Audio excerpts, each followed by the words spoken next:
우리 교사대학 특강으로 오늘 또 시간이 또 겹쳤습니다. 그래서 교사대학 학생들을 위해서 우리가 화요일 날에 강의를 했어야 되는데 제가 못하고 이제 오늘 겸사겸사 특강을 하다 보니까 원래 이제 선교에 대한 이야기를 쭉 해야 되는데 교사대학에서 선교에 대한 얘기 못했고 그래서 오늘 선교사에 대한 종류로 특강을 좀 하려고 합니다. 그래서 지난번에 선교란 무엇인가에 대한 얘기를 했기 때문에 선교사의 종류에 대한 얘기를 하려고 하는데 공부하는 시간이 좀 될 거예요. 그래서 용어가 조금 생소한 용어들이 많이 나올 겁니다. 그러니까 여러분들이 왜냐하면 이 선교 쪽에 그 좀 학문적으로 연구하려면은 영어가 참 많이 나와요. 그래서 예전에 국민일보에서 한 번은 왜 그 선교에 관련된 건 영어가 그렇게 많냐. 그래서 약자도 많고 그래서 좀 어려울 수가 있습니다만은 또 상식 차원에서 이런 게 있구나라는 걸 좀 알아두시면 좋을 것 같아요. 특히 선교사의 종류를 지금 얘기하려는 이유 중에 하나는 교회에서 좀 은혜 좀 받고 좀 이렇게 사명을 받았다 그러면 꼭 그렇게 어린 사람들은 목사하고 되겠다 그러고 또 좀 나이 드신 분들은 선교사로 나간다 이렇게 하는 경우가 좀 종종 있거든요. 그랬을 때 이제 선교사라는 개념이 종류가 참 많은데 대부분의 선교사의 개념이 해외에 나가서 다른 나라에서 복음을 전하는 선교사로만 생각을 하고 있고요. 그리고 좀 생각이 조금 종류에 대한 선교사 종류에 대한 생각이 좀 단순합니다. 그래서 오늘 조금 그 선교사가 되는 것이 또 어떤 종류가 있고 또 얼마나 다양한지 이런 것들을 좀 얘기를 좀 해보려고 합니다. 머리가 아주 좋으신 분이 아닌 한은 메모를 안 하면 다 까먹을 거예요. 그래서 나는 기억력 하나는 끝내준다 이런 분들은 그냥 들으셔도 되고요. 그러나 겸손하신 분들은 펜을 드시고 이렇게 적는 게 아마 나을 수도 있을 것입니다. 선교사라고 되어 있는데 그냥 선교의 종류라고도 할 수도 있어요. 그러니까 선교의 종류라고도 할 수 있고 혹은 그 선교사의 종류라고도 할 수가 있습니다. 가장 간단하게 이제 이야기할 수 있는 것은 선교사를 기간에 따른 분류를 할 때 가장 간단한 분류는 이제 보통 장기 선교사, 장기 선교 혹은 단기 선교 이렇게 나눕니다. 그러니까 장기 선교사나 단기 선교사를 이야기할 때 장기 선교사라고 하는 건 long term missionary라고 얘기를 하는데 아예 가족이 선교지 현장으로 이사를 가서 그곳에 살면서 선교에 집중하는 선교사를 이제 장기 선교사 이렇게 말을 하죠. 그러나 장기 선교사 중에는 예를 들어서 장기적으로 선교 현장에 머물 수 없는 특정 지역이 있을 수가 있습니다. 그래서 선교사 비자가 나오지 않는 그런 나라들이 있어요. 신두권도 그럴 수도 있고 혹은 이슬람권, 공산권에선 선교사 비자가 나오지 않습니다. 그랬을 경우에는 꼭 그 현장에서 장기적으로 체류하지 않는다 하더라도 비자를 얻기 위해서 다시 제3국에 가거나 아니면 본국에 돌아왔다가 그리고 다시 비자 갱신을 해서 또 다시 들어가는 왔다 갔다 하는 사람도 있을 수 있는데 그런 사람들을 다 포함해서 어느 특정한 지역에 오랫동안 긴 시간 동안을 선교할 때 그럴 때 장기 선교사라고 이야기를 합니다. 그리고 이제 단기 선교사라고 할 때 이 단기라고 하는 기간은 짧은 기간 동안 선교를 하는 걸 말하는데 그 짧은 단기 기간이라는 건 정해져 있지 않아요. 그래서 아주 짧게는 3박 4일 혹은 4박 5일이라고 하는 것으로 보통 교회에서 학생들이 단기 선교라고 떠나는 경우도 있고요. 일반적으로는 단기 선교라 그러면 보통 6개월에서 1년 정도까지 선교를 단기 선교라 이렇게 얘기를 하고 거기에 사역하는 사람을 단기 선교사라 얘기를 합니다. 그래서 보통 6개월에서 1년 정도는 해야지 단기 선교사라고 할 수 있는데 3박 4일 갔다 오면서 혹은 뭐 한 열흘 갔다 오면서 그걸 단기 선교 혹은 단기 선교사를 할 수 있겠냐. 여기에 대해 의의가 많이 나와요. 그래서 그 짧은 기간 3박 4일이나 한 열흘 미만의 짧은 선교는 단기 선교라는 말을 쓰지 말고 비전 트립이나 선교 여행이라는 단어를 쓰자. 이런 얘기가 나오지만 이거를 누가 공식적으로 정해놓은 사람은 없어요. 그래서 그냥 단기 선교는 짧은 기간 동안에 short-term missionary라 해서 짧은 기간 동안에 선교하는 사람으로서 그래서 보통 6개월에서 1년 정도를 보고요. 그 이하도 단기 선교사로서도 말할 수 있겠지만 비전 트립 혹은 선교 여행으로 이야기할 수 있습니다. 선교학계에서 이제 한번 연구를 한 게 있었어요. 3박 4일 혹은 10일 정도 비전 트립 혹은 선교 여행도 좋고 단기 선교도 좋고 그런 식의 선교가 과연 이게 경제적인 효과가 있는 거냐라는 문제 제기를 했습니다. 그래서 이걸 어떤 연구조사를 했어요. 어느 교회에서 단기 선교를 간다. 우리 교회도 이제 해마다 갔었지 않습니까?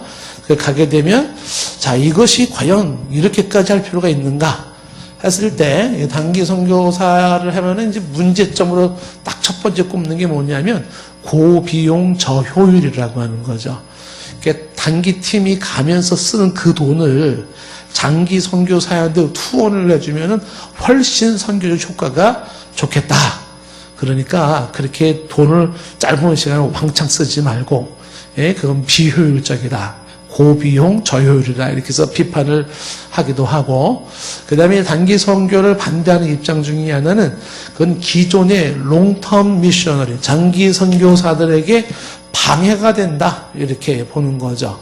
그래서 왜 방해가 되냐 하면 단기 팀들이 들어올 때마다 장기 선교사들이, 현장에 있는 장기 선교사들은 본인의 사역을 하지 못하고 단기 선교 팀들을 데리고 다니면서 여기 안내해주고 저기 안내해주고 저기 안내해주고 그리고 가면 또 다른 팀이 와서 또 여기 데려다주고 저기 데려다주고 하면서 본연의 자기 선교를 못한다.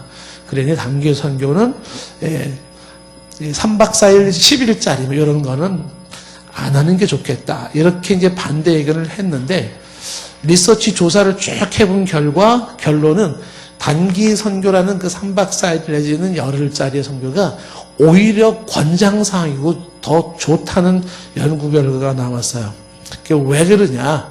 좀 전에 얘기했던 문제점들을 생각하고 그리고 또 계산을 해봤더니 단기 선교의 가장 좋은 그 효과가 뭐냐면 많은 장기 선교사가 다 단기 선교사를 통해서 작정이 되더라는 거야. 그러니까 단기 선교를 다녀본 사람들이 장기 선교로 헌신하는 사람들이 굉장히 많아서 선교에 대한 가장 좋은 도전, 특히 장기 선교사로서의 도전을 주는 좋은 채널이 단기 선교사라는 거죠. 그래서 이거는 필요하다. 여기를 통해서 여기로 이어지는 경우가 많기 때문이다. 이제 이렇게 해서 단기 선교를 이렇게 좋게 평가하시는 분들이 많이 있고, 또 하나 이제 이 단기 선교가 오히려 장기 선교사들한테 피해가 되는 게 아니라 도움이 된다라고 하는 결과를 냈습니다. 어떻게 도움이 되냐면 단기 선교사가 장기 선교사가 있는 곳으로 들어가게 되면 일단은 그 현장에 있는 장기 선교사들이 대외적인 이미지가 달라진다는 거야.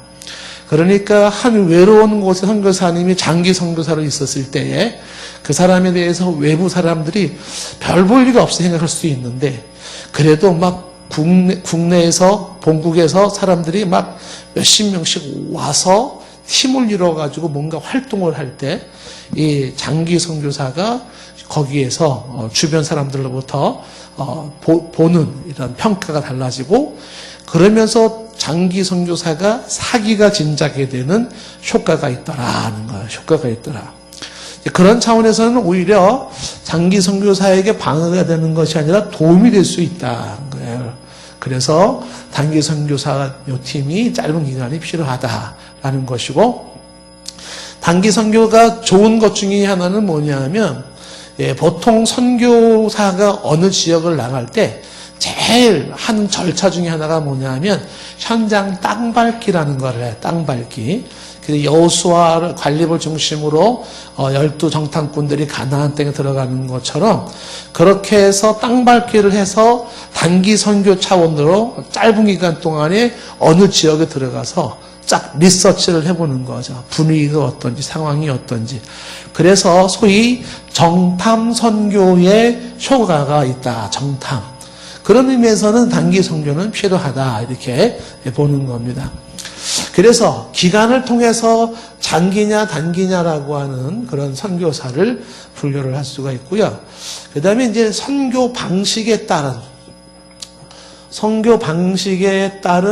분류를 하는데 선교 방식이 어떠냐에 따라서 이제 선교사들에 대한 선교의 종류고 선교사의 종류가 많이 나올 수가 있습니다. 첫 번째가 순회 선교 혹은 순회 선교사라는 게 있어요. 순회 선교, 순회 선교사, itinerant missionary라고 이제 얘기를 하는데 이 순회 선교사는 한 장소에만 머물고 있는 것이 아니라 일정 지역을 순회합니다. 돌아다니면서 사역하는 선교사를 순회 선교사 혹은 순회 선교라고 하는 거죠. 어떤 사람들이 주로 한 곳에 머물지 않고 여기서 얼마 동안 있다가 저쪽 지역으로 가요. 혹은 이 나라에 있다가 저쪽 나라로 가고 저쪽 나라에 있다가 이쪽 나라로 간다는 등 이렇게 순회를 자꾸 하면서 해외를 돌면서 선교를 하는 경우가 있습니다. 자, 이런 사람들은 주로 어떤 사람들이 하냐면 특정 지역에 오래 머무를 수 없는 상황, 환경이 있는 곳이죠. 선교사 비자를 받을 수가 없는 곳, 비자 연장이 안 된다든지 갱신이 필요한다든지 혹은 위험 지역으로 타겟이 될 수가 있는 곳, 이슬람 제도 공산 지역 같은 데서 한 곳에 오래 머물러 있으면은 현지인들의 극단적인 그 현지 종교인들에 의하여서 어떤 타겟이 될 수 있는 경우에 그런 경우에는 한 군데만 있는 게 아니라 빙글빙글 도는 거죠. 예를 들면 이제 말레이시아의 이제 그 쿠알라룸푸르에 노종고 집사님 가셨던 이제 거기 쿠알라룸푸르에 이제 그 위로 올라가면 페낭이라는 곳이 있어요. 근데 페낭에 갔다가 거기에서 한 선교사님을 만났는데 그분이 그 말레이시아가 이슬람권인데 이슬람권에서도 그 북쪽 페낭 쪽이 조금 위험하다 그러더라고요. 조금 가격한 사람들이 많이 있다 그래요. 거기 있는 이제 페낭 쪽에 있는 선교사님 중에 한 분은 뭐냐면 그쪽에 한창 들어가서 거기서 머물지는 못해요. 그러니까 마치 여행 온 사람처럼 들어가서 사람들을 만나가지고 인사하고 친교 나누면서 자연스럽게 예수 그리스도의 복음을 전하고 그리고 나와버리는 거야. 예. 그리고 또 나중에 또 들어가서 또 하고 나오는 거예요. 그래서 치고 빠지고 이제 이렇게 하시는 분이 계세요. 그런 사람들은 이제 순회 선교사로서 또 한 모습일 수도 있고, 아주 흥미로운 것 중에 만약에 선교비만 제정이 된다 그러면 아주 독특하게 선교하시는 분이 계신데 그 방법도 좋은 방법 중에 하나가 있습니다. 그게 뭐냐면 예를 들어서 중국에를 들어가지 않습니까? 그럼 중국에서 성경 공부 혹은 신학 공부할 수 있는 사람들을 뽑아요. 그 사람들을 5명 혹은 10명 정도를 뽑아가지고 요 사람들을 데리고서 중국에서 다른 나라로 가버리는 거예요. 예를 들어서 몽골로 갔다. 물론 이제 몽골로 가요. 그러면 중국 사람들을 몽골로 데려가가지고 여기서 뭐 6개월 정도 텀을 가지고 숙식을 하면서 집중적인 성경 공부를 시키는 거예요. 집중적인. 그러니까 이렇게 했을 때는 중국에서 집중적으로 성경 공부 시켰을 때는 이제 공안의 단속을 받을 수도 있고 하니까 이렇게 제한이 되는 거죠. 그래서 사람을 데리고 몽골에 가서 거기서 집중적인 성교를 훈련시키면 여기 있는 사람들이 해외에 나가서 사역을 하는 묘미도 있고 그리고 보장된 교육을 받을 수가 있는 거죠. 그래서 한 6개월 정도 교육이 끝나면 이분들은 본국으로 돌아보내가지고 이 사람은 중국에서 자기네 나라 사람들을 제자훈련을 또 시키는 거예요. 그렇게 해서 퍼져나가는 거죠. 제자훈련을 시키는 식으로 이렇게. 그러면서 이제 몽골에 있는 사람들을 또 10명 정도를 이렇게 모집을 해가지고 뭐 이런 사람들을 예를 들어서 뭐 미얀마로 데려간다. 혹은 뭐 베트남으로 데려간다. 그럼 거기서 또 이 사람들을 훈련을 시키는 거예요. 그러니까 현지에서 반대하는 정부가 반대하는 나라들이 자기네 자국민이 아니기 때문에 터치를 못하는 거죠. 그래서 몽골 사람들을 다른 나라에서 선교를 또 6개월 교육시킨 다음에 보내줘요. 그리고 여기에 있는 미얀마 사람들을 또 10명 정도, 5명에서 10명 대로 다른 나라로 가가지고 그렇게 6개월 텀으로 다 교육을 시키면서 본국으로 파송을 하는 거예요, 이렇게. 그러니까 이런 식으로 순회하는 그런 방법도 있을 수가 있죠. 이렇게 하려면 당연히 이거는 이제 이 사람들을 먹여야 되고, 재워야 되고, 교육시켜야 되는 부분에서 돈이 많이 들죠. 그러니까 순회 선교를 할 때 이런 식으로 하는 방법도 가능합니다. 이거를 좀 잘 지워지는 거는 어떻게 좀 대책을 세우면 안 될까요?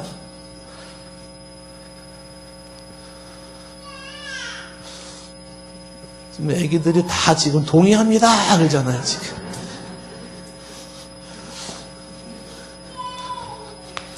제청합니다.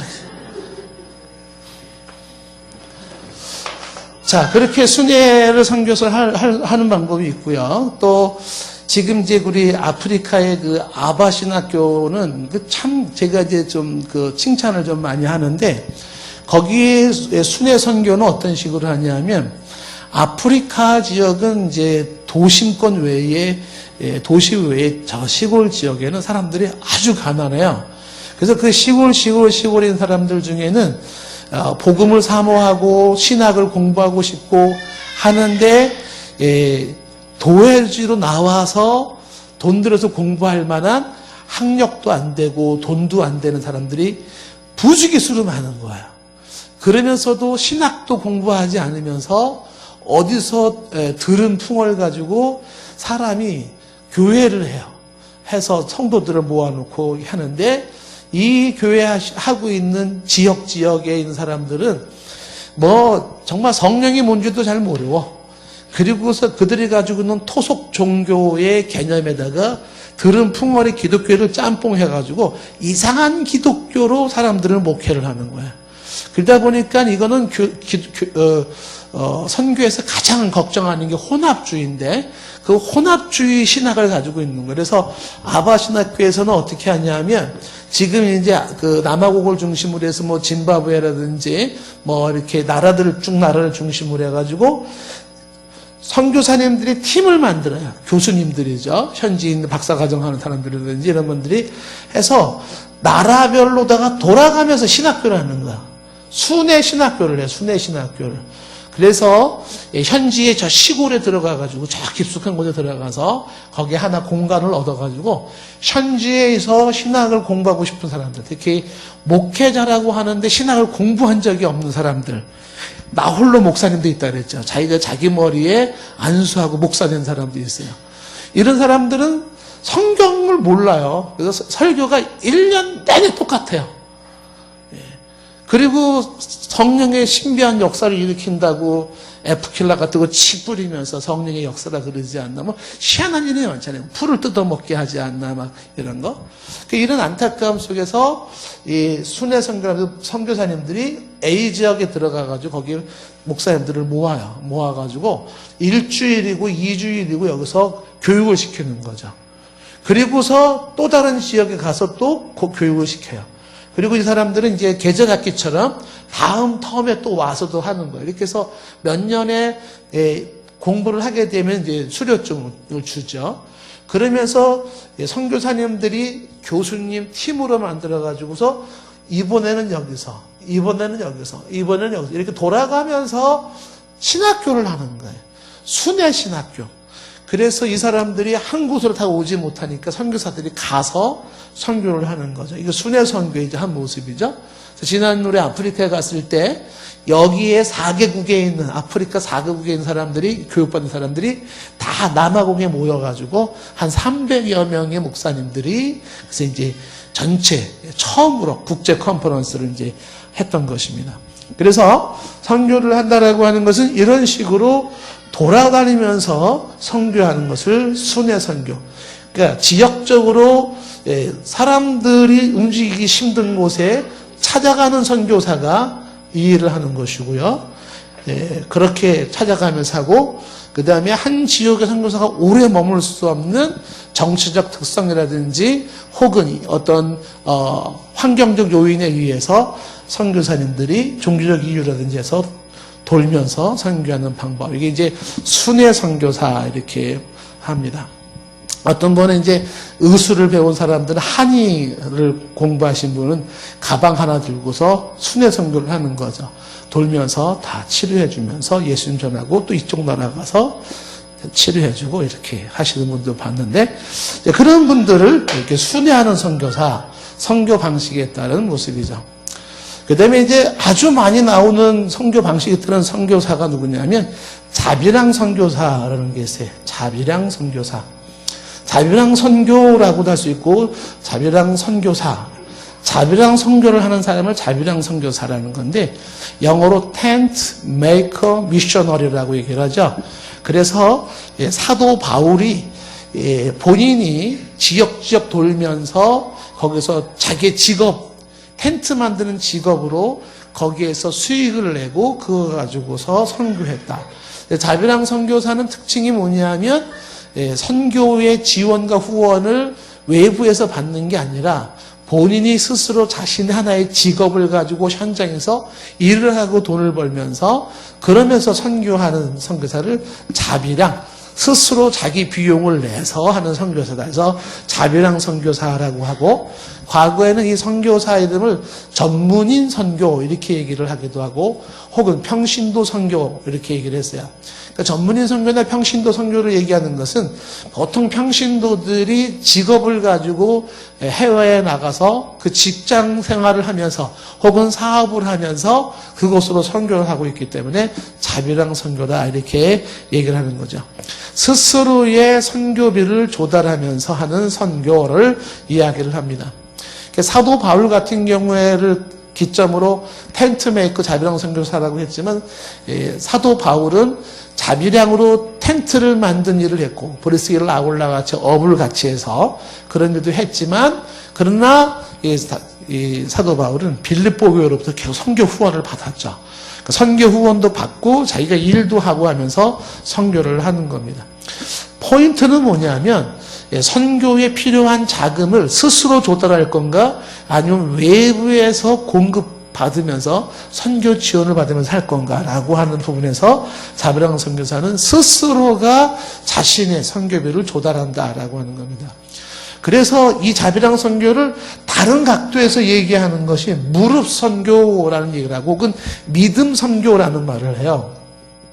무릎 선교 혹은 믿음 선교 이렇게 얘기를 하는데, 무릎 선교는 기도를 통하여서 하나님의 공급하심을 받는다 이런 것이고, 믿음 선교는 오직 하나님만 신뢰하는 믿음으로 주님이 주시는 까마귀를 통한 공급하심으로 선교한다 이렇게. 그러니까 이런 분들은 외부에다가 뭐 선교 편지 쓰고 도와주세요 이런 거 하는 게 아니라 본인들이 기도해서 하나님의 공급하심으로 사역을 하는 거죠. 그랬을 때 이제 선교학회에서는 이제 이렇게 스스로가 선교비를 조달하는 선교가 이게 잘하는 거냐, 혹은 좀 뭔가 문제가 있는 거냐라고 하는 이제 그런 논란이 있습니다. 여러분들도 어떻게 생각하는지 모르겠어요. 자비랑 선교, 이게 잘하는 걸까 못하는 걸까? 옆 사람하고 이야기를 시킨다면 아마 저녁이 다 가도록 끝이 안 날 겁니다. 어떻게 하는 게 좋으냐? 장단점이 있어요. 선교비를 외부에서 지원받아서 돈 걱정하지 말고 선교에만 전념할 수 있는 이 방법이 갖는 장점, 단점이 있어요. 그리고 외부로부터 지원을 받지 않고 스스로가 자기가 돈을 조달하는 직업을 갖는다든지 혹은 믿음으로 기도를 통하여 하나님의 신비한 공급하심으로 해서 선교를 한다든지 해서 장단점들이 있다는 거죠. 그러나 자비랑 선교사는 그렇게 선교를 하는 것이다 이렇게 볼 수가 있고요. 그 다음에 이제 이 선교 방식 중에 하나가 자비랑 선교랑 약간 비슷한데 용어를 좀 다르게 할 수 있는 게 뭐냐면 그게 바로 전문인 선교라고 얘기해요. 전문인 선교. 혹은 전문인 선교사라고 얘기를 하는 거죠. 그러니까 자비랑 선교가 옛날에는 전문인 선교랑도 뭐 같이 섞여서 쓴 적도 있고 하는데 지금 이제 구분해서 자비랑 선교사라고 전문인 선교라고 하는 말을 이제 별도로 쓰죠. 전문인 선교를 영어로 약자를 떠가지고 뱀이라 그래. 뱀 선교라 이렇게 얘기를 하죠. 그래서 비즈니스 as missionary. 그러니까 선교사로서 비즈니스라 이렇게 하는. 그래서 뱀 선교라는 전문인 선교를 하는 거죠. 그래서 이거를 비즈니스와 미셔너리를 섞어서 미저너리라는 표현을 쓰는데 이 비저너리가 꿈을 꾸는 비저너리와의 개념하고 이제 용어가 비슷해서 좀 헷갈릴 수는 있는데 그래서 비저너리라고 이렇게 보통 이야기하죠. 만든 말이에요. 비즈니스 미셔너리 섞어가지고. 근데 이게 이제 비저너리랑 헷갈리면 안 되는 거죠. 그래서 이 비저너리라고 얘기를 했을 때 요 사람들은 전문인 선교가 아까 얘기한 것처럼 자신의 직업을 가지고 그 직업을 선교의 도구로 쓰는 거야. 그래서 전문성을 가지고 있는 각각의 사람들이 그 전문성의 직업으로 현장에서 그 직업을 선교의 도구로 활용해서 사역을 하는 거다. 이렇게 보면 수가 있습니다. 그래서 이제 그 MT2030이라는 이제 우리 선교 단체 협회가 있는 KWMA라는 기관에서 발표한 바에 의하면 2030년까지 이 전문인 선교사를 100만 명을 파송한다. 이런 목적을 가지고 있고 지금도 이게 제일 좋은 선교 방법이다. 이렇게 얘기하시는 분이 있어요. 그래서 이제 전문인 직업을 가지고 선교를 하게 되면 이 선교비 걱정을 안 해도 되고 그 다음에 신분이 보장이 돼요. 비자를 받을 때도 뭐 선교사 비자를 받는 게 아니라 사업 비자를 받아가지고 현지에 들어가 사역할 수 있으니까 그래서 이제 이 부분을 굉장히 추천을 많이 하는데 이게 이렇게 단순하지가 않다는 것입니다. 자, 그러면 어떤 면에서 이제 이런 사람들이 지금 많이 필요로 하는가라고 할 때 선교 현장에서는 캔 지역이라는 게 있고 그 다음에 렌 지역이라는 데가 있어요. 렌. 이 캔 지역은 Creative Access Nations라 그래서 접근 가능 지역 이렇게 보통 얘기를 하는 거죠. 접근 가능 지역이라고 얘기를 하는 거죠. 그래서 여기를 창의적 접근이 가능한 나라들 이렇게 말하는 거고 Restricted Access Nation이라는 것은 요거는 이제 접근 제한 국가 혹은 접근 제한 지역을 말하는 거예요. 그러니까 창의적 접근을 해야 된다라든지 혹은 접근 제한 지역이라고 한다는 이런 데가 대부분이 공산권, 이슬람권 이런 데죠. 그러니까 이런 데는 선교사 일을 못 내요. 제가 오늘 낮에 설교한 것처럼 목사 신분을 가지고 중국에 못 들어가잖아요. 관광도 안 된다는 게 제가 참 이해가 안 됐었는데 그러니까 지금 이런 지역에서는 아예 받아들일 수가 없어요. 선교사, 선자도 못 꺼내고 목자도 못 꺼내는 거죠. 가장 좋은 방법이 직업을 가지고 들어가는 거죠. 그래서 나는 이런 사업을 한다. 그렇게 들어가서 거기에서 그 자기가 가지고 있는 직업을 선교로 활용해서 쓴다는 거죠. 그래서 창의적 접근이 요구되는데 그리고 제한 지역 이런 데는 특징이 뭐냐면 선교를 굉장히 전략적으로 해야 되는 데를 말하는 거예요. 그러니까 막연하게 선교를 할 게 아니라 소위 맞춤형으로 전략적 선교를 해야 되는 지역에 이 전문인 선교가 가장 좋다는 거죠. 자, 그렇게 해서 이 전문인 사역이 이제 들어가는데 이제 여기를 이제 패트릭 라이라고 하는 사람이 요 전문인 선교를 얘기할 때 이게 쉽게 한마디로 얘기할 수 있는 게 아니라는 거죠. 그러니까 이 사람들을 지금 전문인 선교사를 보면 이거를 구분을 시켜야 되는데 네 종류로 구분을 시켜서 생각을 해야 된다는 거죠. 그게 뭐냐면 전문인 선교는 자기의 직업을 가지고 선교를 하다 보니까 직업을 가지고 선교를 해야 되는. 그러니까 직업과 선교라고 하는 두 개를 같이 해야 된다라고 하는 것이 이게 이들이 가지고 있는 특징인 것이죠. 그러다 보니까 해외에서 직업을 가지고 사업을 해보신 분이 알지만 선교는 고사하고 직업 하나 자기가 하고 있는 업무, 직장 이거 하나 살려냈는데도 버겁다는 거예요. 우리나라의 대기업 삼성이라든지 이런 기업이 해외에 진출할 때 굉장히 전략적으로 현장 조사하고 분석하고 해가지고 아이디어를 내가지고 현장에 들어가 사역을 하는데 그렇게 해서도 현장에서 그 직장이 그 직업이 성공할까 말까 그러는데 웬만한 사람들이 개인적으로 어느 나라 들어가서 직업을 가지고 한다 그러면 거의 실패, 직업이 안 되는 거예요. 이게. 그러다 보니까는 사람들이 선교는 고사하고 자기 직업 하나 살려내는데도 쉽지가 않더라는 거죠. 그랬을 때 직업을 통해서 선교를 한다라고 하면 그러면 현장에서 비중을 얼마나 두느냐. 들어가서 직업이 보장이 안 되면 전문인 선교사로서 비자가 보장이 안 돼요. 직업을 살려야 되잖아요. 근데 여기에 올인하다 보면 선교는 뭐 해볼 생각도 못 하는 거죠. 그리고 선교에다가 비중을 많이 두면 어떻게 되겠어요? 그러면 직장이 안 되면 어떻게 돼요? 그럼 또 나와야 버려야 되는 거잖아요. 그러다 보니까 전문인 선교사님들은 현장에서 이 둘 사이에 어떤 비중을 두기 시작한다는 거죠. 예를 들어서 한 사람이 직업에다가 뭐니 해도 직업보다 살아야 돼. 에너지의 9을 갖다 여기다 쏟는다 그러면 선교는 1밖에 못 한다는 거죠. 네. 여기다가 직업에다가 7의 70%를 갖다가 쏟는다면은 여기는 뭐예요? 선교는 30%. 여기 30% 에너지를 뽑는다면 선교는 여기 70%를 쓸 수 있겠죠. 직업 신경 별로 안 쓴다? 그럼 선교의 90%를 쓸 수가 있겠죠.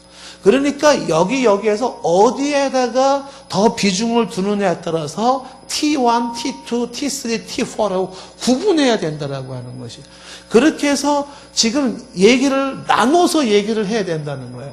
그런데 여기 직업에다가 우선권을 두는 사람들이 선교를 1이나 3을 감당한다. 사실상 안 된다는 거예요.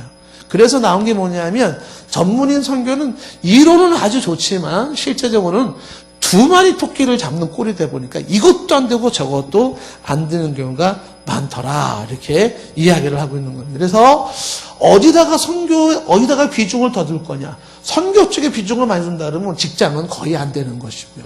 네. 그런 애로사항이 있다라고 얘기를 하는 것입니다.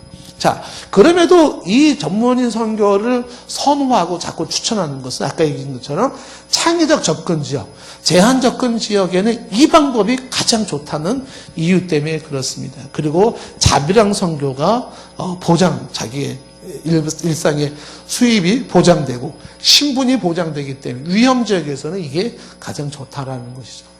단점으로 꼽는 것은 뭐냐면 이렇게 했을 경우에 가장 큰 단점은 뭐냐면 이 두 가지를 다 살리는 방법이 쉽지가 않다는 겁니다. 직업상도 안 되고 시간상도 안 되고 건강상 에너지도 안 되는 것이 실제 모습이다. 그리고 현장에서 어떤 사업을 한다라고 할 때도 현장에 대한 언어 습득도 그리 쉽지가 않다는 거죠.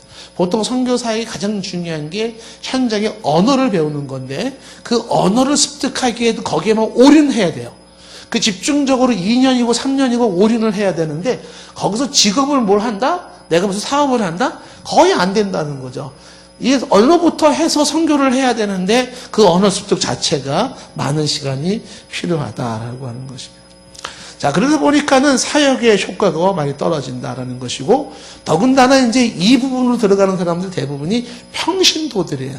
그 목회나 신학을 공부하지 않은 평신도들이 전문성을 가지고 들어가서 사역을 하려고 보니까 평신도로서 부름을 받아가지고 그래 나는 직업이 목적이 아니야 선교가 목적이야 그리고 선교에다 목적을 두고 직업은 망하는 한이 있더라도 형식상 걸어놓고 여기다가 한다고 하더라도 평신도 선교사들이 느끼는 가장 큰 애로사항이 신학의 부재로 인한 혼돈인 것이죠. 그래서 신학에 대한 준비가 안 됐다 보니까 마땅히 어떤 거를 심어줘야 될지에 대한 혼란이 주어지는 거죠. 선교는 말 그대로 신학을 심어주는 거예요. 왜냐하면 그 신학이 신앙 고백을 결정하는 거예요. 그러니까 예수님을 누구라고 말할 거냐, 하나님은 누구라고 말할 거냐, 구원을 뭐가 구원이라고 말할 거냐, 교회는 뭐가 교회가 구원이냐, 종말은 뭐가 종말이냐, 이 모든 것들은 신학이 결정하는 거예요. 신학이 전문성을 갖추지 않았을 경우에는 사람들이 어떤 예수를 가르치고 어떤 하나님을 가르치겠습니까? 단지 예수님이 십자가 못 박혀 돌아가셨어요. 이것만 얘기해서는 안 된다는 거죠. 왜냐하면 그러다 보니까 별 희한한 예수가 다 나와요. 산타크로스 예수도 나오고 돌아가신 조상님 예수도 나오고 별 예수가 다 나오게 되고 하나님도 별 희한한 하나님이 다 만들어져 버리는 거죠. 그렇게까지 심할 정도는 아니라 할지라도 평신도 선교사들이 신학에 훈련하지 못한 데서 오는 혼돈이 있더라라고 하는 것입니다. 자, 그래서 이런 부분에 대해서는 애로사항이 있는 것이 사실상 지금도 현존하는 문제고, 그래서 해야 되는 문제, 그러면서도 갖게 되는 애로사항이 있더라는 것이죠. 자, 그러면서 이제 조금 다른 각도에서 전문화 선교라는 게 있어요. 전문화 선교. 이 전문화 선교는 전문적으로 하는 선교사를 말하는 건데, 이 전문화 선교는 전문인 선교하고 약간 개념이 다르겠죠? 프로페셔널라이즈드 미셔너리라고 얘기를 할 수 있는데, 이 전문화 선교라는 거는 여기는 직장, 직업의 전문성이고, 여기서 전문화라는 것은 선교 사역의 전문성을 말하는 거, 선교 사역의 전문성. 그래서 현장의 필요에 맞는 소위 말하는 맞춤형 선교를 하는 거야. 이게 선교가 한국에서 목회랑 다른 점 중에 하나가 뭐냐면, 한국에서는 목회가요, 예술이어야 돼, 예술. 종합 예술이어야 돼. 그러니까 목사가 설교만 잘해도 안 되고, 목사가 성경 공부만 잘해도 안 돼, 한국에서는. 목사를 하려고 그러면요, 경영도 배워야 돼, 경영, 리더십도 해야 되고요. 그리고 다방면의 만물 박사가 돼야 돼요, 한국에서는. 그러다 보니까 뭐 목사가 심지어는 인테리어까지 걱정을 해야 되고, 페인트를 뭘로 칠해야 되느냐, 별 생각을 다 하는 거죠. 피플지는 어떤 모양으로 만들 거냐, 뭐 이런 것부터 시작해가지고, 컴퓨터 작업을 어떻게 할 거냐. 그러니까 목회는 아주 종합 예술로서 아주 굉장히 영역이 넓습니다. 그냥 한 가지만 하라면 얼마나 좋겠어요. 그런데 이제 해외 선교사는 그게 안 된다는 거죠. 소위 말하면 백화점식 선교를 해가지고 선교사 한 사람이 이것도 하고 저것도 하고 저것도 하고 이렇게 다 해가지고는 이것도 안 되고 저것도 안 되고 다 안 된다는 거예요. 그래서 전문화 선교는 선교사가 어느 지역에 선교를 할 때 거기에 선교의 타겟을 딱 하나만 딱 정하는 거예요. 하나만 딱 정해가지고 거기에 집중하는 전문성 있는 선교를 하는 겁니다. 자, 예를 들면 어떤 거냐면, 지금 전문화 선교사를 간다 그러면 내가 첫 번째 어느 지역을 갈 거냐라고 하는 지역을 선정하지 않겠습니까? 그러면 지역에 거기에 종교가 뭐냐? 예, 이슬람권이다, 이슬람. 그러면은 예를 들어서 자카르트에, 인도 자카르트에 이슬람권에 내가 선교를 한다.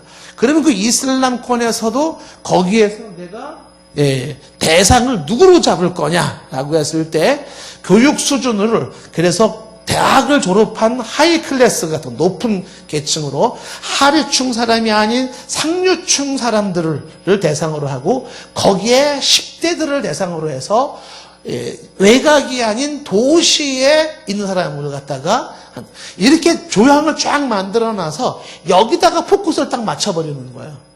이슬람권, 자카르트의 이슬람권의 집안이, 그 상류층 집안의 10대 도시에 있는 누구들, 걔네들 하나를 타겟을 만들어 놓고 얘를 전문적으로 분석해버리는 거예요. 분석을 한 다음에 여기에 맞는 맞춤형 선교를 딱 해버리는 거죠.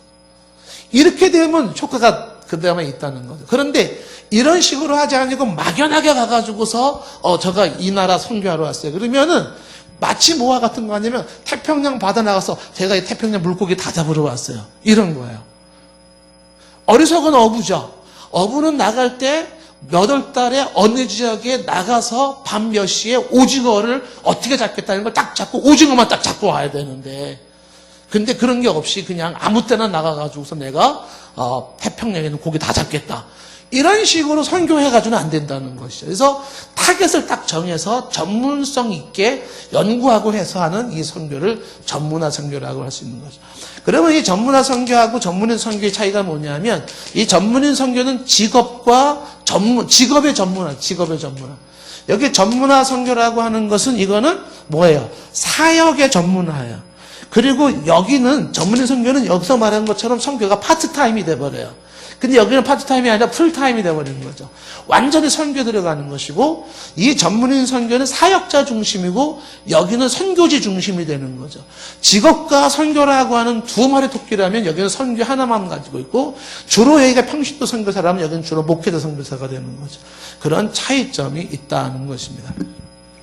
자, 그 다음에 선교가 중에 하나가 전방 개척 선교라는 게 있어요.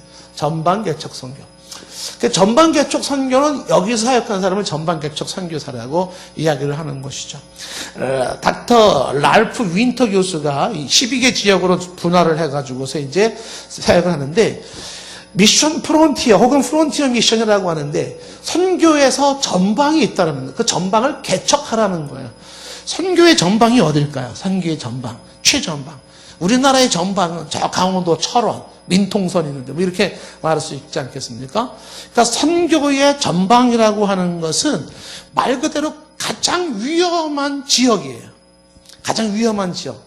그래서 이 선교의 전방이라고 하는 위험 지역에는 대부분의 선교사들이 거의 없어요. 그래서 이 전방이라는 그 지역은 거기는 선교의 사각지대로 평가를 받고 있는 거예요. 사각지대.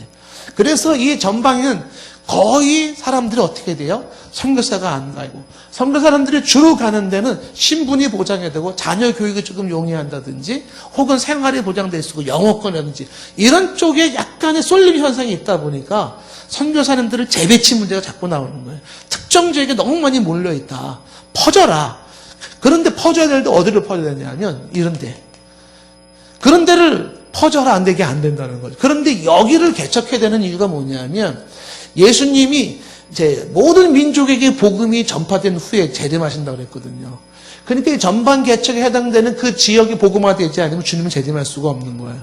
거기를 누군가는 가서 해야 되는 거죠. 그래서 보통 전방이라고 얘기할 때 미전도 종족이라고 한다든지 혹은 비접촉 종족이라는 것이죠. 이런데 그러니까 미전도 종족이라고 하는 것은 아직 그 지역의 선교 복음화가 복음이 들어갔긴 들어갔는데 2%에서 5%가 안 된대요. 그러니까 이 선교의 복음화가 2%, 5%가 안 됐다는 게 뭐냐면 여기는 아직도 외부 선교사가 누군가를 통해서 복음이 이루어져야 돼요. 선교사 의존이 필요한 지역이에요. 비접촉 종족이라는 건 아예 복음이 들어가본 적도 없는 생뚱맞은 곳이죠. 그러니까 두 군데의 공통된 점이 뭐냐면 외부의 그 누군가에 의하지 않고는 스스로가 교회가 세워지지 않고 복음화가 되지 않는 곳이에요. 그런 데가 지금 어디 있는가라고 할 때 이런 사람들이 대부분이 바로 전방이라고 하는 위험 지역에 몰려 있다는 것이죠. 그래서 지금 21세기의 선교는 이들에 대한 선교 전략을 세워야 된다는 거죠. 그래서 이거를 남은 과업 선교라고 FTT, Finish the Task라고 하는 이야기를 쓰고 있는 거죠. 이들을 선교를 해야 된다. 이 참 선교가 재미난 게 뭐냐면 그래서 복음이 아직도 심어지지 않고 들어가지 않은 곳 여기를 선교해야 된다고 막 애를 쓰는데 이런 데 선교에 아주 열심히 했던 곳이 독일, 영국, 예전에는 뭐 네덜란드 뭐 이런 데 있지 않습니까? 미국. 그런데 여기 막 신경 쓰기에는 지금 독일, 영국이 기독교가 침체 위기예요. 그래서 전방이 다시 이쪽이 돼버려요.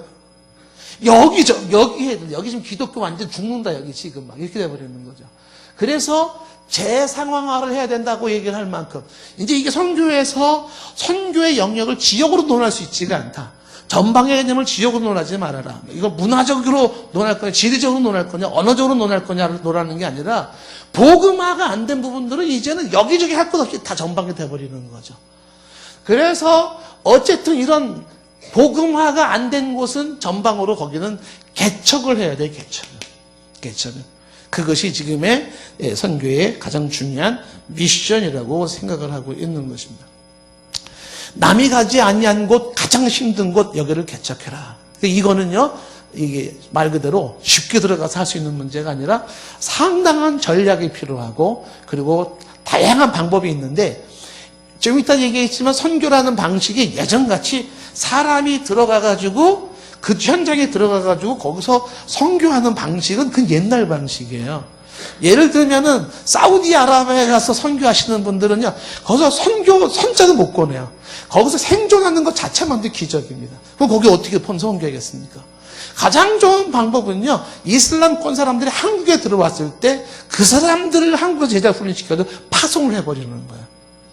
그리고 만약에 사람들이 제3국에 나와 있는, 미국에 나와 있고 혹은 제3국에 나와 있는 이슬람권 사람들을 그들을 선교해라. 지금 안산에 나와 있는 그 중동 근로자들, 그들을 선교해라. 그래서 그들을 통해서 선교하게 하는 방법도 전방 선교의 가장 좋은 방법 중에 하나고, 그 다음에 사람이 갈 수 없는 곳에 갈 수 있는 게 있죠. 그게 전파 선교예요. 그러니까 전파, 라디오 선교를 한다든지 해서 전파로 때려버리는 거예요. 그래서 듣게 하는 거죠. 만약 그게 아니라는 문서 선교로다가 삐라같이 보내는 거, 쪽복음 성경, 요한복음 같은 거 만들어가지고서 그 나라에 띄워버리는 거예요. 그럼 스스로 사람들이 성경을 읽다가 혹은 전파를 듣다가 혹은 인터넷을 통해서 그렇게 받는 방법도 있어요. 그러니까 방법은 다양해요. 꼭 미련한 방법으로 가가지고서 해야 해서 그렇게 승부를 내야 될 것은 아니다라고 하는 것입니다. 자, 이렇게 선교를 이야기할 때 선교사는 종류는 여기서 끝나는 건 아니죠. 자, 그 간단히 정리를 한다 그러면, 그래서 선교를 성격에 따라서 원주민 선교, 혹은 교포 선교, 혹은 디아스포라 선교, 이런 거. 그러니까 좀 전에 얘기했던 선교 방식에 있어서 이 디아스포라 선교 같은 경우에 방식에 있어서 디아스포라 선교, 이거는 오늘날 굉장히 매력이 있어요. 디아스포라는 건 흩어진 민족을 말하는 건데 두 종류의 디아스포라가 있는 거죠. 해외에 나가 있는 한국인, 해외 거주 한국인, 그 다음에 국내에 들어온 그런 외국인들이 있어요. 그러니까 해외에 나가 있는 한국인들, 주재원들이라든지 이런 사람들, 그들을 활용해서 선교하는 방법도 있고요. 아니면 국내에 들어온 외국인들을 디아스포라, 이들을 선교하는 거예요. 그래서 국내에 들어온 외국인들만 선교를 잘해도요, 해외 선교는 대단한 효과를 볼 수가 있다는 거야. 물론 여기도 문제는 있어요. 왜냐하면 지금 이슬람권에서 들어온 사람들이 예를 들면 우리나라 큰 교회에서 이슬람, 무슬림들을 갖다가 모집을 해요. 그 사람들한테 성경 공부시켜요. 그러면 한국에 들어온 외국인들이 근로자로 들어와서 돈 벌잖아요. 그럼 이 사람들이 A라는 교회 가가지고서 이 사람들이 신앙생활을 한다고. 그러면 잘 됐다. 우리 교회에서 훈련받고 니네 나라로 가서 그 나라 복음화 시켜라. 예스. 그래가지고 A라는 교회에서 무슬림이 교육을 받아요. 성경 공부를 합니다. 예수님 영접했어요. 나는 이 주님에 헌신하겠습니다. 잘 되고 있는 것 같아요. 그 다음에 문제가 뭐예요? 자, 이제는 본국으로 가세요. 안 가요. 왜? 여기가 좋사오니 장막 세수역으로 짓겠습니다. 그래서 보니까 그러면 당신 정말 예수 믿는 사람 맞아? 묻지 마세요. 그거는 제 신앙은 제가 관리해요. 이 교회에서 그럼 당신 더 이상 지원 못한다? 그래요? 빠이빠이. 이쪽 교회 가서 저는 무슬림 사람으로서 한국 여자랑 결혼하고 싶고 여기서 정착하고 싶고 막 이렇게 되는 거야. 그러니까 다는 아니지만은 폐단도 있을 수는 있는 거예요. 그럼에도 불구하고 국내에 들어온 외국인들을 잘 선도하고 그들이 본국에서 선교하는 방법을 선택할 수가 있다라는 거죠. 그래서 선교 성격에 따라서 이렇게 디아스포라 선교를 할 수도 있고 신학교 선교를 할 수도 있고요. 지금 이제 중국 같은 데서 신학교 선교 하지 않습니까? 전 굉장히 좋게 보고 있어요. 방송 선교, 인터넷 선교, 의료 선교, 그 다음에 문서 선교, 번역 선교, 교육 선교, 고아원 구제 선교, 다양한 모습으로 선교를 할 수가 있는 것이죠. 이외에도 선교사 종류는 이제 결혼 여부로 따라서 싱글 선교사냐, 혹은 단순한 싱글 선교사, 여성 선교사냐, 혹은 결혼한 선교사를 나누고 나이에 따라서 실버 선교사라고 해가지고서 한국에서 은퇴하신 분들을 선교사를 나누는 경우도 있고요. 선교지에서 은퇴하신 분들을 실버 선교사라고 하기도 해요. 이외에 이제 소속이 어디냐에 따라서 교단 선교사인지 위탁 선교사인지 혹은 선교단체 선교사인지 이런 식으로 나갈 수가 있습니다. 자, 이런 많은 선교 중에서 여러분들에게 묻습니다. 여러분들은 선교사인가요? 어디 선교사세요? 어떤 선교사신가요? 전은정 집사님 어떤 선교를 주로 하시는 전반개척 선교하시는 단기 어떤 선교사요? 그냥 해본 소리예요? 네. 전은정 집사님 선교사 맞죠? 요즘은 선교사의 구분을요, 선교 현장에 들어가서 선교 사역하는 사람만 선교사라 그러지 않아요. 가는 선교사, 보내는 선교사, 후원하는 선교사, 영접하는 선교사로 4개로 나눕니다. 그래서 요즘은요, 선교사가 선교사 혼자만 현장에서 뛰어가지고 되지 않는다는 거예요. 이게요, 역사 선교 현장에서는요, 굉장히 중요한 이슈가 돼요. 교회가 선교하지 않으면 선교는 안 되는 거예요. 교회는 선교해야 되고, 선교는 교회를 세우는 거예요. 그래서 이거를 선교와 교회는 불가분의 관계인데, 그러면 뒤에서 후방에서 기도해주고, 밀어주고, 힘을 써줄 사람이 있다라는 거예요. 현장에서 하는 선교사만 선교사가 아니라는 거죠.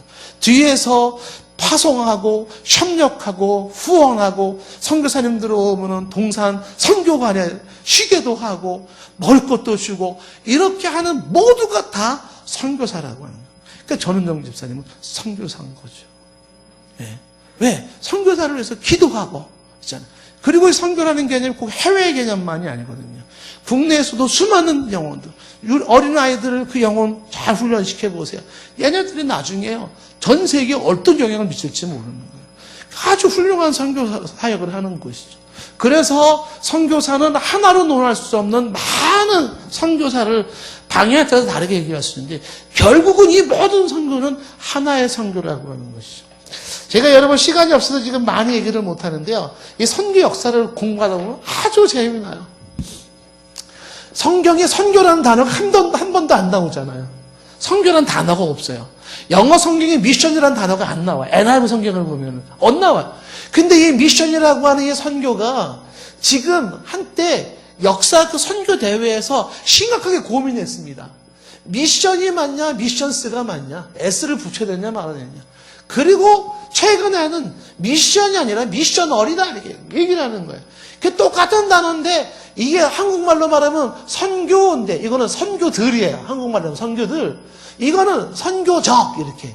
선교적. 형용사야, 형용사. 그런데 지금은 이거를 강조하지만 이 두 단어가요, 굉장히 중요한 거예요. 뭐냐면 미션 선교와 미션스의 선교들의 차이점이 뭐냐면 선교는 하나라는 거예요. 하나님의 선교 하나예요. 그 하나님의 선교가 선교 현장에서 다양한 선교들로 나타난다는 거예요. 다양한 선교로. 그래서 다양한 선교로 나타나니까 이 다양한 선교를 얘기할 때는 미션이 아니고 미션스를 해야 된다는, 미션스. 그래서 선교들로 얘기를 해야 되는데, 그런데 이게 문제가 뭐냐면 이렇게 되는 거죠. 다시 이게 아니라 일리 가야 된다는 거야, 미션으로. 이게 뭐예요? 하나님이 원래 하나의 선교로 들어가야 된다.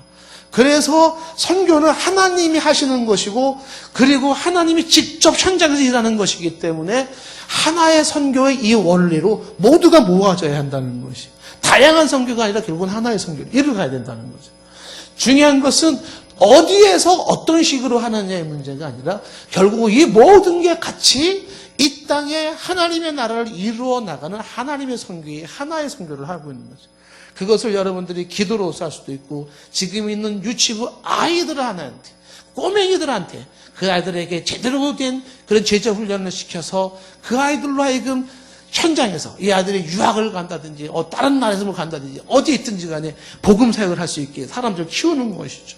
그래서 선교는 다양한 선교가 있기 때문에 하나의 선교를 고집할 필요는 없다는 것이죠. 그래서 특히 오늘 저는 이 말씀을 드리면서 선교가 이렇게 이해될 수 있구나라는 얘기를 하면서 저와 여러분들은 가든지 보내든지 영접하든지 후원하든지, 제가 친구 선교사한테 제가 아주 기분 나쁜 소리를 하나 딱 했습니다. 뭐라고 얘기했냐면, 난 선교사들의 자격에 난 문제가 많다고 생각한다. 왜 선교사들이 왜 좀 더 훈련받고 좀 더 이 엘리트 선교사들이 좀 파송돼야 되지 않게, 제가 이제 좀 막 이렇게 기분을 막 나쁘게 만들었어요. 그랬더니 그 친구 선교사가 한마디 딱 하더라고요. 저를 보면서 너같이 훌륭한 사람이 안 가니까 나 같은 사람이 나간 거다. 그래서 제가 예, 너가 안 가니까 내가 갔다 이렇게 하더라고요. 웃자고 하는 소리긴 하지만은요, 그 뭐 누구 잘못되고 말려놓은 건 아닙니다. 여러분들이 비록 현장에 나가지 못하더라도 우리가 함께 선교적 마인드를 가지고 함께 현장에서 마당을 하나 쓸고 설거지 하나 하는 것도 선교적 마인드를 가지고 함께 나간다면 그런 것들이 함께 아우러지면서 하나님의 나라가 이루어질 겁니다. 기도하겠습니다. 우리 시간 합심해서 잠시 기도합시다. 이 땅에 주의 나라 임하게 하옵소서.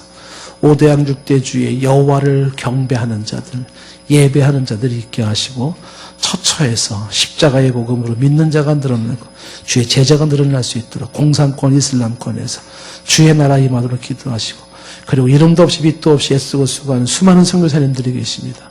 그리고 국내에서도 참 어렵게 사역하시는 분들도 많이 있는데 주여 그들에게 힘을 주시고 필요를 채워주시고 함께 하시고 능력을 더하여 주시옵소서. 이 땅의 복음화 사역자들을 위해서 여러분 마음을 모아서 함께 기도해 주시기를 바랍니다. 함께 기도합시다. 하나님 아버지, 주님 저희들이 하나님 앞에 기도합니다.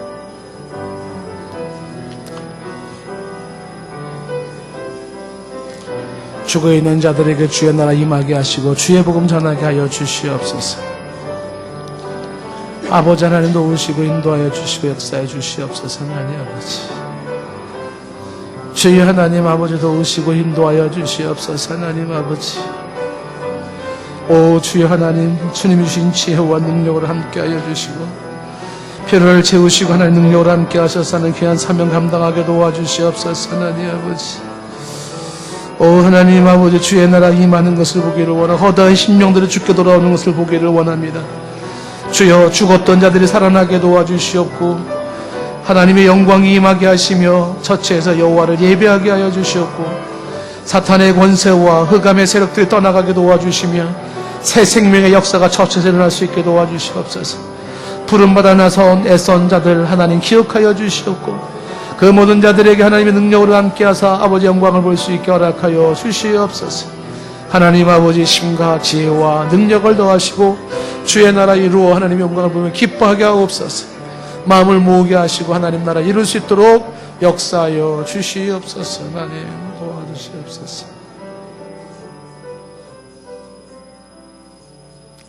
이 땅에 주의 나라 임하기를 원합니다. 주의 영광을 보며 기뻐하기를 원합니다. 하나님 역사하시고 뜻을 이루어 주시옵소서. 주의 부름받아 외지에서 보이지 않는 곳에서 기도하고 애쓰고 수고하고 협력하며 노력하는 모든 주의 종들 하나님 위로하시고 필요를 채우시고 돕는 손길을 붙이시며 하나님의 큰 역사 이룰 수 있게 하옵소서. 예수님의 이름으로 기도드리옵나이다. 아멘.